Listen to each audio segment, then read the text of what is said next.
this week, I'm going to talk about the dumpster fire that national real estate is right now. Wow. We have had massive changes instituted in the wake of commission lawsuits. Yes. Last year, we had what we called bombshell commission lawsuits, where you had a group of sellers suing the National Association of Realtors and some of the big real estate companies, suing them saying that having the seller pay X amount of commission and then splitting that with the buyer's agent was not fair to the sellers. Okay. Why should a seller pay the other person's agent to negotiate against themselves? So if it's a first-time home buyer and they've saved up 3% for their down payment, now you need another 10 grand to pay your buyer's agent. That buyer's out of the market.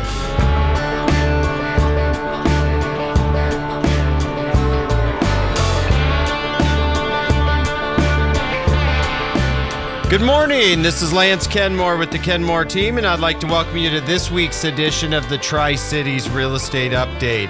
As always, you can contact me, Lance Kenmore, anytime direct on my cell phone at 509-727-8977 or visit us on the web at kenmoreteam.com. Once again, I always like to thank John for hosting and everybody here at the station for working to make this happen. Mr. John McKay, how you doing over there? Doing good. Labor Day weekend, college football returns. It's coming back. Yeah. Yes, and you're excited over there. I can tell. And that is going to lead us into, John, I brought you the Celebrity House of the Week. Mm-hmm. And it doesn't always revolve around something to do in Washington. Yeah. Right in our backyard. Mm-hmm. But this week we do. So I'm going to get football in there. I'm going to get Washington in there. And so LA Rams star Cooper Kupp, Yakima, and then Eastern, right? Yep.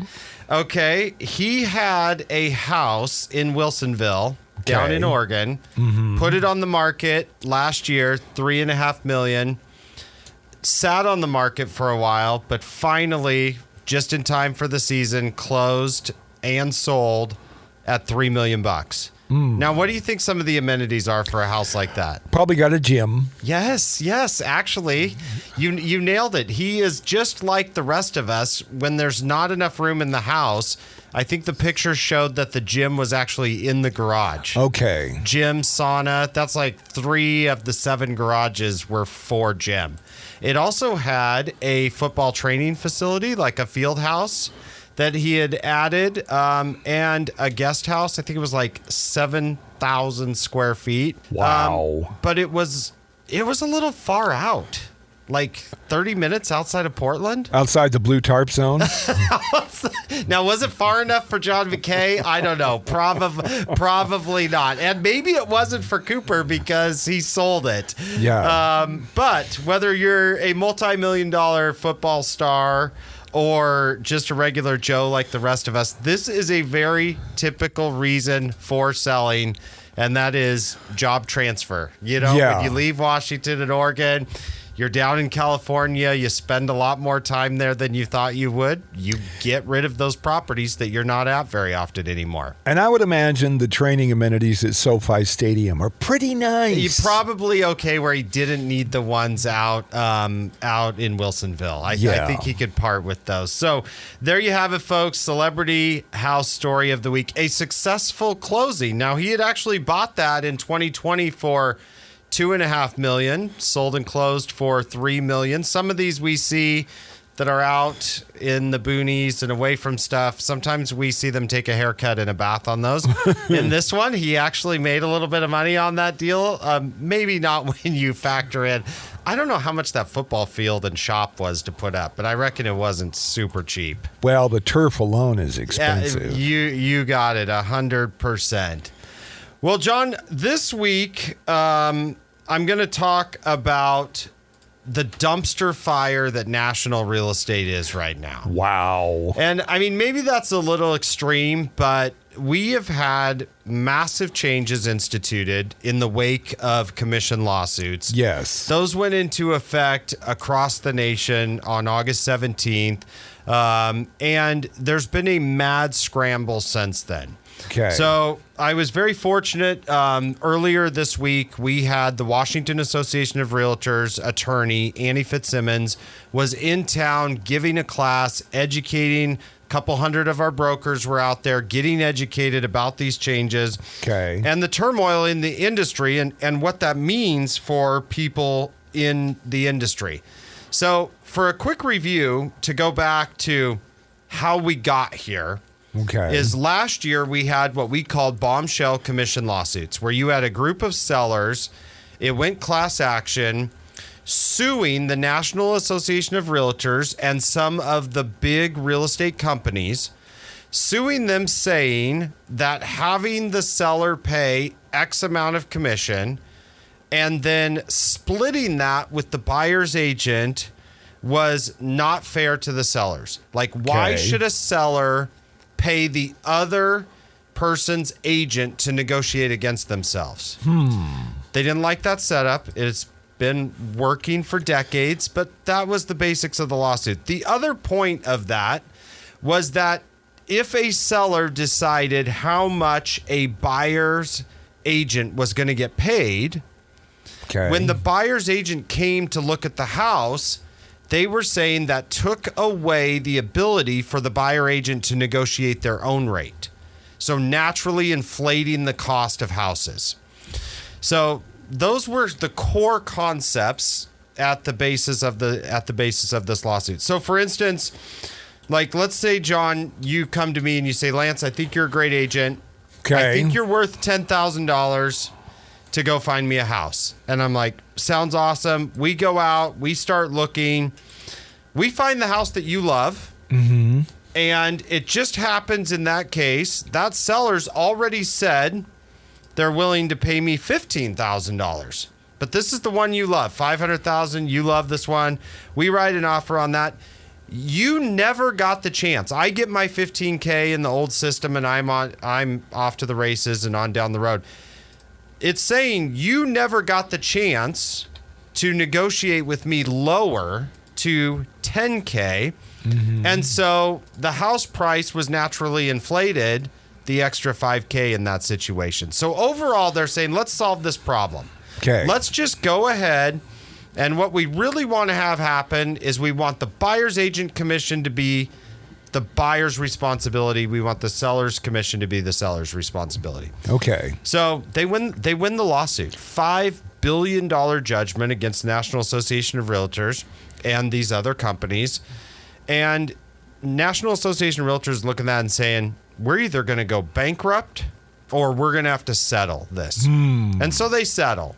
And I loved it. The attorney in our class this week said that when you settle, if you've ever been involved in settlement negotiations like that in a lawsuit, when you settle, no one's happy with the outcome, basically. And I love that description, and said, so what we got is we've got some rules in the industry now that realtors, we quite frankly think are just absolutely out there crazy. And then the consumers got some rules that they love, but also that they think is crazy. I mean, it was basically a compromise in that situation. So one of the big ones that we're dealing with is that now the only way they thought they could get rid of this is they said to sellers, you can still offer compensation to a buyer's agent. In fact, that really has never changed. But now we're not going to publish it in the MLS. We're not going to tell the other agents how much they're going to get paid for bringing a buyer, or if you're even willing to pay. And in the past, we haven't been able to negotiate that in a purchase and sale agreement. Now they're saying you can negotiate that in a purchase and sale agreement. So when an offer gets submitted, you can say to the seller, hey, I know you were going to offer 1.5% to my agent, but actually my agent, I've already agreed with my agent that I'm going to pay him 2.5%. So I'd actually like you to go ahead and pay 2.5%. You can negotiate that. And the seller can say no. The seller can say, an amount in between those two amounts, or they could agree to that. The other big change that we dealt with is that buyers, when you start working with an agent, like in that scenario, John, that we had where you said, I'm going to hire you, Lance, and I'm going to pay you $10K to help me find a house. When you start working with an agent, before you go see houses, you have to have an agreement in place with your agent. What this does, though, is that obligates you now as a buyer. In the past, buyers would go out, they would look at 10, 15, 20 houses with their agent. And if they found one they liked, or they got mad at their agent and they didn't use that agent and used somebody else, then there was, in many cases, no money owed to that agent. But now, before you even start looking at houses with your agent, you're going to have to sign in Washington. You're going to have to sign, and now nationwide, but Washington's very specific on their services agreement. You're going to have to sign an agreement with that buyer on how much you're going to pay them. So now we get into the fact of what's happened most recently in the last 2 to 4 weeks. Agents don't know what the seller's willing to pay for the buyer agent's commission. So they'll line up 4 houses to go show a buyer, and there might be 3 of those houses where they've texted the seller, or more importantly, they forget to ask and don't ask. But 3 of those houses, the sellers might be offering to say, let's just say, it doesn't even have to be a percentage. Let's just say they're offering, 10 Snickers bars. It could be whatever. This keeps us out of trouble with rates. And then the 4th one is offering 0 to the buyer's agent. They're like, hey, I know now in Washington you have a contract with your buyer. You just deal with that on your own. The problem with that is now when the buyer goes to look at those houses, 3 of them, if they like those, they're not going to have to come up with any extra to pay their own agent. But if they end up liking that 4th house, guess what? They owe their agent whatever they agreed to, whether it's 10 Snickers bars or $10,000, whatever the case is, they owe that to their agent. That's going to have to come out of pocket. And right now in the lending industry, and there was a lender at this meeting, in the lending industry, there's no way for a buyer to finance that. So if it's a first-time home buyer and they've saved up 3% for their down payment, so they got $12,000 saved up for that on a $400,000 house. Okay. Then they're going to have $2,000 worth of closing costs. So now they got $20,000 saved up, and they think they're ready to buy a house. But now that all these rules have changed, that when they really want, the seller says, well, I'm not paying any of your buyer's agent commission. Now you need another $10,000 to pay your buyer's agent. That buyer's out of the market unless they have that $10,000 to come up with. This is likely the first time in the history of real estate, especially since I've been doing it, that the majority of buyers that are going around to look at properties are already obligated to pay their real estate agent themselves. That is not a normal setup that we are used to.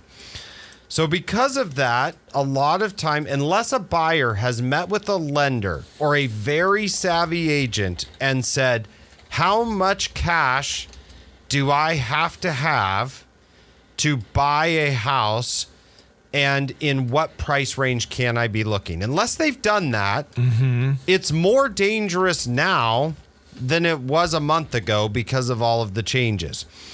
Because if they fall in love with the house that they love and it's in their price range, and they don't know if the seller's paying their agent or they're coming up with the cash out of pocket to pay their agent, they're not going to know if we're going to be able to make it to the closing table.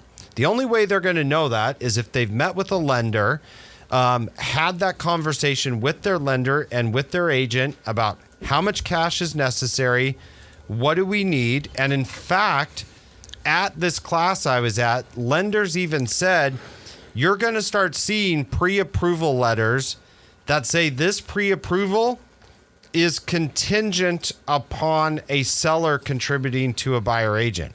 So the lender's going to flush out in that pre-approval meeting, per se, with that buyer, if they can buy a house, the seller will have to give this contribution, because what that means is basically the buyer doesn't have the cash. They've reviewed the buyer's assets. They've looked at their accounts. They've pulled credit, and they only have so much cash.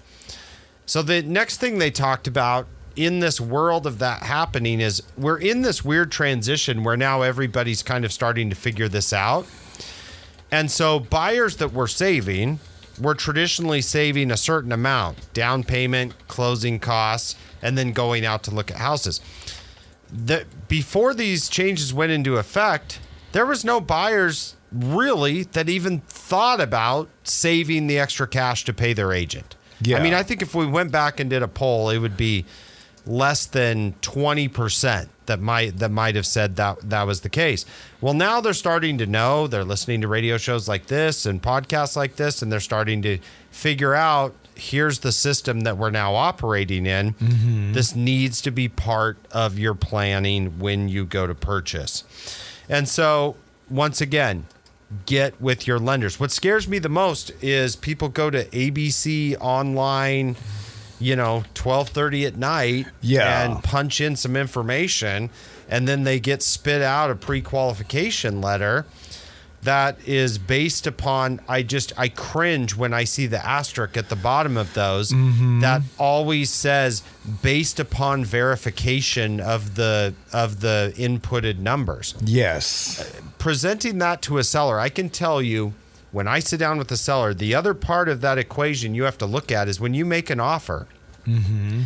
If I get a pre-approval letter, pre-approval being a different term than pre-qualification, and I'm in multiple offer situation and I represent the seller now, and I get a pre-approval letter from somebody that, say, has been on this radio show, or somebody that has an office on Gage that I know and I see at Starbucks in the morning. If I get an offer with a pre-approval letter from one of those lenders, I'm likely going to say to the seller, I'm very, very confident that this is an accurate pre-approval letter.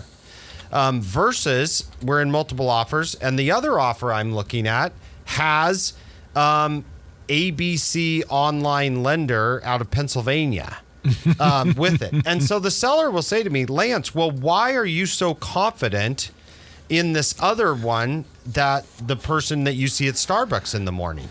It's because if they mess up the deal, I can punch them in the face when they mess it up. Or if they're not getting me the information, they're either going to have to avoid me at Starbucks and go somewhere else for their coffee, or have a really good reason why the transaction's not closing. Yeah. So there's a level of accountability there and comfortability to where we feel like, hey, this transaction has a better way of, a much better chance of closing. And so that's another thing that came up, in this class that we were taking at, is just that importance of the communication and being able to say, here's what you told me, here's what I expect to be true, versus an unknown scenario where you're just punching numbers into a computer. And so be on the lookout for those type of relationships. Actually, I think to get stronger in many cases from a local perspective. The other thing that there's not a great way to sugarcoat this, and the harsh reality of it is, because a lot of sellers are asking us, they're saying, they sit down with me last week. I had 3 or 4 that, gave me a call or sent me an email or talked to, and they said, Lance, what do you think about this compensation and offering this compensation to the buyer's agents, And so we just go over the data. We just look and say, like, hey, the last 3 or 4 that closed, here's what I saw happen. I have that data available to me in my office. Here's what I saw contributions look like on this side of the table from the last closings. Also, do you want to attract buyers that have that on their pre-approval now? If a buyer has that as a condition of their pre-approval, do you want us to go out there and let other agents know about that and attract those buyers? Or is it just too much for you and you don't want to attract those buyers? Like that's not a decision I can make for you. In fact, the whole point of the lawsuit is that I can provide you this guidance and this information, but the whole point of what we're into now is that you're going to have to make that decision and give me some direction in that situation. I'll give you as much data as I have available to you, but then you get to make that decision on the path we're going to go down, and I'm just going to be reporting back the results of what that looks like to you. So it's a more in-depth conversation than we were having before. It's really interesting because it creates conflict in the industry, which is part of the point, right? Change is generally some sort of conflict. But right now, it's such a new thing in the last 2 to 3 weeks with these changes that a lot of people don't even know. And so a lot of people, I think, need to just, take a chill pill about it a little bit, is just step back a little bit and say, are we trying to help your buyer and seller? Is there a deal here somewhere? What does it look like? In that situation, does the seller want to sell and the buyer want to buy? How can we help facilitate that? And what's the best path forward to getting to the closing table to help everybody meet that? So I think at the end of the day, there's definitely, and I've ran into them, there's agents out there causing unnecessary conflict because of these changes. But there's also some great agents out there that are saying, hey, take a step back. Let's figure out what the rules are. Let's go to these classes. Let's get with these state attorneys. Let's make sure we're in compliance. And I see a very, very clear path forward. Like this really, I'm doing this for the radio show. This really doesn't bother our company. We have a very, very clear path of what our value is, what we're providing for our buyers, what that looks like. I know the value I'm providing and what we're giving you. Whether you're paying me or the seller's paying me, I have no problem saying it's worth it with our experience level. Now that might be different, and that's part also too is the different services you want to pay for, chopping this up. Maybe you want my opinion on 3 things and you want me to shut up on the 4th one. So so we can discuss that now and look at that. We've always had flexible rates in that situation, and very, very happy to have that discussion. So if someone's confused or just needs clarification, we love to just be a double check for you. If you're trying to get information about what's going on, it's so new. I'll give you our opinion. We're studying this daily, nightly, going to these classes, talking to attorneys, making sure we get it right. And I think we're going to still see a lot of places are still going to get bought and sold over the next 4 months as we finish off this year. Yes. We just want to be a part of that and help you get there. So go to kenmoreteam.com, shoot us an inquiry if you have more questions. We'll do our best to get all of those answered. And as always, we'll be right back here next week. Right here on News Talk 870.